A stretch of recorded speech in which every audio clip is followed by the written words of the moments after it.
आज की इस भागदौड़ भरी जिंदगी में अधिकतर लोग मानसिक बीमारियों के शिकार होते चले आ रहे हैं। फिर चाहे बच्चे हों या बुजुर्ग, हर किसी को अधिकतर लोगों में मानसिक बीमारियों का शिकार होना देखा गया है। और आज हम मानसिक बीमारियों के बारे में ही बात करेंगे और जानेंगे कि मानसिक बीमारियां कैसे होती हैं, क्या इसके उपचार हैं।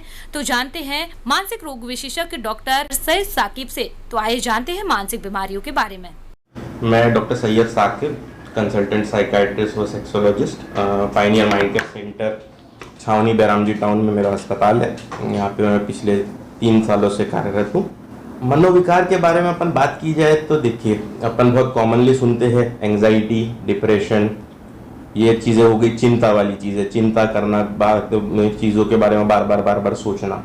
दूसरी चीज़ होती है मूड डिसऑर्डर, जहाँ पे कभी इंसान को एकदम बहुत ज़्यादा उत्तेजना होती है, कभी बहुत ही लुस्त और उदास, और जिसको अवसाद भी बोलते हैं, अपन डिप्रेशन बोलते हैं, वो चीज़ें होती है। फिर एक आता है जिसको मेरे ख्याल से मनोविकार में आजकल के लोग जो, उनको ऐसा लगता है सिर्फ यही चीज़ मनोविकार के आती है कि जो भाई वाकई में पागल है, या साइकोटिक इलनेसेस जो होती है, स्किज़ोफ्रेनिया हो गया, स्किज़ोअफेक्टिव इलनेस हो गई है, जिसमें लोगों को ये नहीं पता रहता कि सच्चाई क्या है और इमेजिनेशन क्या है। तो रियल वर्ल्ड और इमेजिनरी वर्ल्ड में वो अंतर नहीं कर पाते हैं। चौथा सबसे इम्पोर्टेंट होता है नशीली पदार्थ का सेवन, सब्सटेंस अब्यूज डिसऑर्डर्स जो होते हैं, कि अलग अलग मनोविकार, अलग अलग कारणों की वजह से लोग जो है नशे की तरफ में रुझान उनका जो है वो बढ़ जाता है, उसके तरफ वो डिपेंडेंस जो है वो आने लगती है और वो एक बीमारी का रूप ले लेती है। तो ये मोटे मोटे जो है मनोविकार के अलग अलग जो वो है, उसमें और बहुत सारी चीज़ें आती है। मैं सबसे इम्पॉर्टेंट चीज़ ये कि मनोविकार जो है उसको एक आम बीमारी जैसे अपन उसको ट्रीट करें, सबसे पहले तो ये इम्पॉर्टेंट है। जैसे शरीर में बीपी होता है, रक्तचाप हो गया, शुगर हो गया, इन बीमारी होती है क्योंकि शरीर में कुछ रसायन है जो कम ज़्यादा हो रहे हैं, उसकी वजह से वो बीमारी हो रही है। उसी तौर पे दिमागी जो बीमारियां हैं, मनोविकार की बीमारियां जो है, दिमाग में कुछ रसायन है जो ऊपर नीचे हो रहे हैं। हमारे समाज में हम किस कंडीशन में रह रहे हैं, एनवायरमेंटल फैक्टर्स कैसे हैं, हमारे साइकोसोशल फैक्टर्स जो है वो है। कई बार ये चीज़ें अनुवांशिक भी होती है कि भाई पिछले जनरेशन में किसी को कुछ बीमारी रही है और उसके वजह से ये नए इसमें भी दिखने को मिल रही है। तो इसको एक आम बीमारी जैसे जो ट्रीट करे, सबसे पहले तो ये इम्पोर्टेंट है। दूसरी चीज़, मनोविकार से जाके मिले, सलाहकार से जाके मिले, उनसे बात करें, ठीक है। जब तक बात नहीं करेंगे तब तक उन चीज़ों का आपको सल्यूशन नहीं मिलेगा। इसलिए मनोविकार के बारे में जानना, उसके बारे में ज्ञान प्राप्त करना, उसके लिए क्या क्या इलाज उपलब्ध है, ये किसी मनोविकार वैज्ञानिक से या साइकोलॉजिस्ट है जो मेंटल हेल्थ में काम कर रहे हैं, सोशल वर्कर्स हैं, उनसे ये जानकारी लेना। और हमारा भी काम है कि उसको अवेयरनेस बढ़ाना, ताकि लोगों में जो वो चीज़ें हैं उसके बारे में उनको इन्फॉर्मेशन मिले। हमारे यहाँ पे अपन ने देखा है कि वो स्टिग्मा जैसे होता है, जैसे अपनी बात भी हो रही थी, तो मनोविकार के पास जा रहे हैं, डॉक्टर के पास जा रहे हैं, मतलब पागल हो गया है।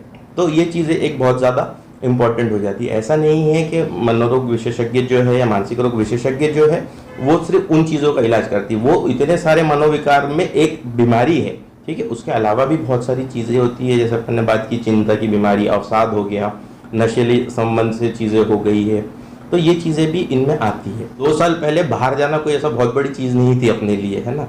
कोरोना आया, अपन लॉकडाउन में चले गए, पहले 1 महीना 2 महीना सबको अच्छा लगा रहा, घर में बैठ के है, वर्क फ्रॉम होम कर रहे हैं, सब साथ में है। बट अब ऐसा हो गया है कि बाहर जाना भी एक बहुत बड़ी टास्क हो गई है। लॉकडाउन है, क्या किससे परमिशन लेना है, कहाँ जाना है, क्या करना है, तो एक ये स्ट्रेस बढ़ रहा है। दूसरी चीज़ जो हमने देखी है कि एक ही छत के नीचे सब परिवार रह रहे हैं, तो एक बहुत ज़्यादा टाइम लोगों से, घर वालों से वो है, तो उसमें भी कहीं ना कहीं थोड़ी सी नोक-झोंक, ऊपर नीचे जो छोटी मोटी चीज़ें होती वो होती है। बच्चों की स्कूलें बंद है तो बच्चे घर में रह रहे हैं, जो एक 4 घंटे 5 घंटे का टाइम होता था जहाँ पे माँ को भी थोड़ा सा फुर्सत मिलती थी कि भाई वो अपने आप को घर का और ये चीज़ों को देख सके, तो वो बच्चे भी पूरे पूरे घर पर है, ठीक है। आम जिंदगी, दूसरे जो लोग हैं, कई लोगों के काम ठप पड़े हैं, बंद पड़े हैं, व्यापारी लोग परेशान है, सब परेशान है। तो कहीं ना कहीं ये सब चीज़ें जो है एक पूरा जो है वो स्ट्रेस का माहौल क्रिएट करते चले जा रहे हैं। तो इस वजह से बीमारियां भी बढ़ती हुई दिख रही है। एंग्जाइटी वाले पेशेंट्स, डिप्रेशन वाले पेशेंट्स बढ़ रहे हैं।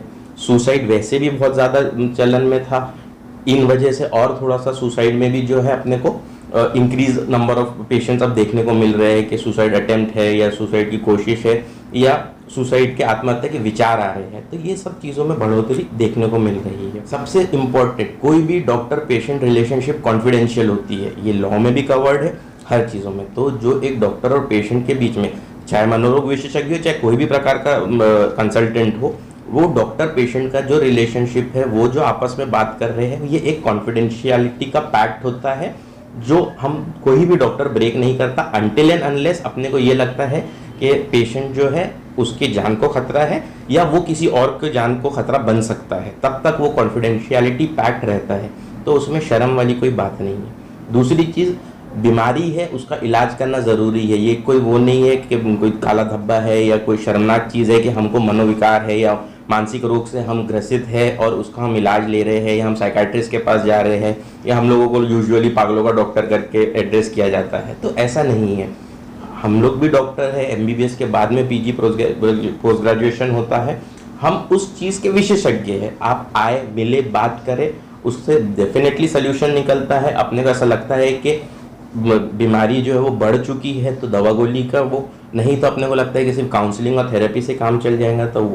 तो जो हम लोग जैसा बोलते हैं, it is okay to talk, है ना, आके बात करेंगे, अपने पर वो रखेंगे, तो वो चीज़ों से आपको भी कुछ ना कुछ सोल्यूशन मिलेगा। कैसा एक बहुत इंपॉर्टेंट चीज़ होती है कि एक थर्ड पर्सन पर्सपेक्टिव आता है।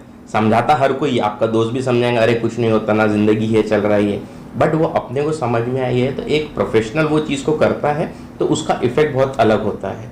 तो डेफिनेटली उसमें कोई स्टिग्मा नहीं है। मानसिक बीमारी है, आपने खुद से लेकर नहीं आई, ये दूसरी बीमारियों जैसे वो आपको बीमारी हुई है और उसका इलाज अवेलेबल है, बहुत नई एडवांसेस आ गई है, सब चीज़ें हैं, तो उसका डेफिनेटली जाके डॉक्टर से कंसल्ट करना ज़रूरी है। बहुत से लोगों में ये भी एक डर होता है कि मानसिक विकार अगर हो गया तो अब बस में पागल हो गया और मानसिक रोग कभी ठीक नहीं होगा, ऐसे बहुत सारे लोग सोचे। तो क्या कहेंगे आप, क्या मानसिक रोग ठीक हो सकते हैं? बिल्कुल ठीक हो सकता है। सिर्फ इतना है कि जो दवा गोली है, इलाज जो है लंबा चलता है, बट यूजुअली देखा गया है कि 6 महीने साल भर लगातार ट्रीटमेंट चल रहा है तो 50% से ज़्यादा मनोविकार की जो बीमारियां हैं वो पूरी तरीके से ठीक हो जाती है। सिर्फ गलती कहाँ होती है, पेशेंट यूजुअली ये करता है 1 महीना 2 महीना दवा खाता है, 100% अच्छा लग रहा है, बिना डॉक्टर के कंसल्ट के दवा एकदम से बंद कर देता है। ऐसे लोगों में बहुत कॉमन है कि वो बीमारी कुछ टाइम के बाद में पलट के आएगी। जितने बार पलट के आएंगी उसके लक्षण भी बढ़ते हैं, उसका इलाज करना भी मुश्किल होता है। ठीक है, तो इस वजह से लोगों को ऐसा लगता है कि एक बार दवा गोली चालू की है तो वो ज़िंदगी भर खाना है। ऐसी कुछ ही बीमारियां हैं जिनके लिए ज़िंदगी भर दवा गोली खानी पड़ती है। बट मैं अपने पेशेंट को भी बोलता हूँ कि बीपी शुगर की बीमारी होती है तो आप लोग ज़िंदगी भर दवा गोली खाते हैं कि नहीं खाते हैं। तो सेम तरीके से जब बीपी शुगर में पेट के रसायन, खून की नली के रसायन कम ज़्यादा होते हैं, अपन उसको लेवल करने के लिए दवा गोली खाते हैं ज़िंदगी भर। सिमिलरली कुछ ऐसी बीमारियाँ जिनमें थोड़ा सा लॉन्गर टर्म के लिए या लाइफ टाइम के लिए दवा गोली खानी पड़ती है, वो भी इसलिए कि दिमाग में वो रसायन किसी कारणवश नहीं बन पा रहे तो अपन बाहर से वो रसायन की पूर्ति कर रहे हैं। या सिंपल भाषा में बोले कि गाड़ी में पेट्रोल डालने वाला काम है।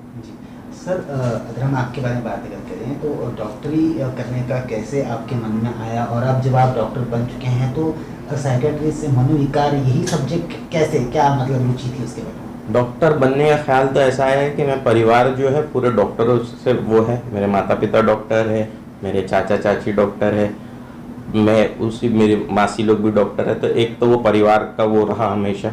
मेरे को बड़ा अच्छा लगता था।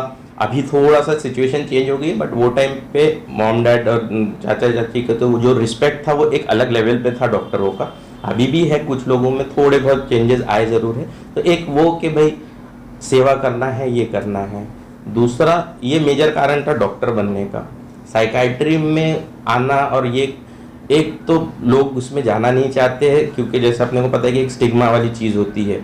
दूसरे लोग कहीं बाहर, एक एग्जांपल देता हूँ, बाहर कहीं पार्टी वार्टी में अगर है, दूसरे डॉक्टर का पेशेंट है तो आके मिलेंगे, अरे डॉक्टर साहब कैसे है, क्या है, मेरे से या किसी और दूसरे मनोविकार से मिलने को डरता है कि अरे वो जाके मिलेगा तो ऐसा लगता है अरे ये इसका पेशेंट है करके, इसको दिमागी बीमारी है।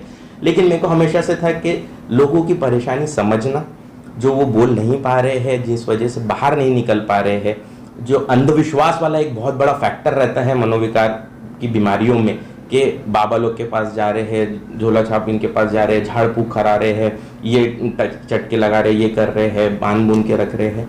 तो वो चीज़ें मेरे को हमेशा से थोड़ा सा जो है मनोविज्ञान ने मेरे को उसके तरफ में प्रेरित किया है, उसके तरफ रुझान ज़्यादा था।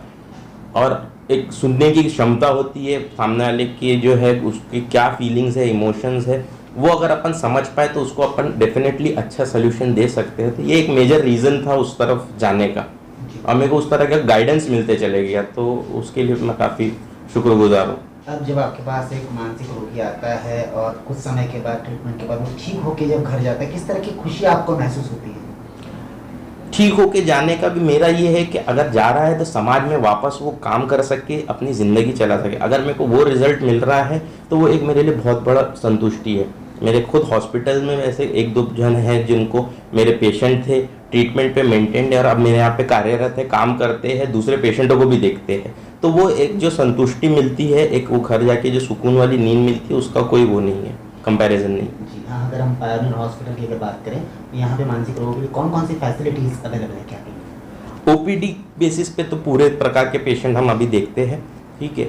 अक्यूट इमरजेंसी अगर है कि इसमें बहुत ज़्यादा सुसाइड के थॉट्स है और अपने को लग रहा है कि नहीं भाई इनको नज़र में रखना चाहिए, बहुत ही ज़्यादा एग्रेसिव कोई पेशेंट है, मारा पीटी वाला है, ये है, नशा मुक्ति वाले जो है जिनको विड्रॉल सिम्टम्स से है, क्योंकि मल्टी स्पेशलिटी हॉस्पिटल है, हमारे पास में फिजिशियंस है, न्यूरोलॉजिस्ट भी अटैच्ड है, मैं हूँ, तो एक कॉम्प्रिहेंसिव केयर देने के हिसाब से सभी प्रकार की जो बीमारियां हैं उसका अपन इलाज यहाँ पे करते हैं।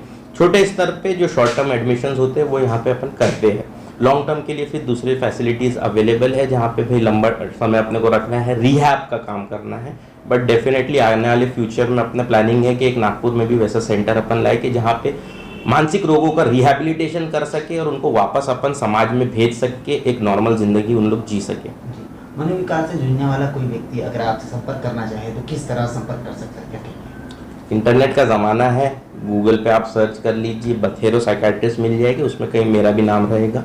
बाकी आपको अगर अपॉइंटमेंट लेना है तो 9657555644 ये नंबर 24 घंटे चालू रहता है। कोई ना कोई आपको ज़रूर उस पर वहाँ पे मिलेगा, आपसे परामर्श के लिए आप अपॉइंटमेंट फिक्स कर सकते हैं और आके मेरे से या जो मेरी टीम है साइकोलॉजिस्ट की और सोशल वर्कर्स की, उनसे आके डेफिनेटली आप परामर्श लेके गाइडेंस प्राप्त कर सकते हैं। एड्रेस भी बताइए। पाइनियर नर्सिंग होम का एड्रेस मैं आपको बता देता हूँ, Bairamji town pioneer nursing home play house school के बाजू में मेन रोड पे हमारा अस्पताल है, जहाँ पे आप आके परामर्श कर सकते हैं।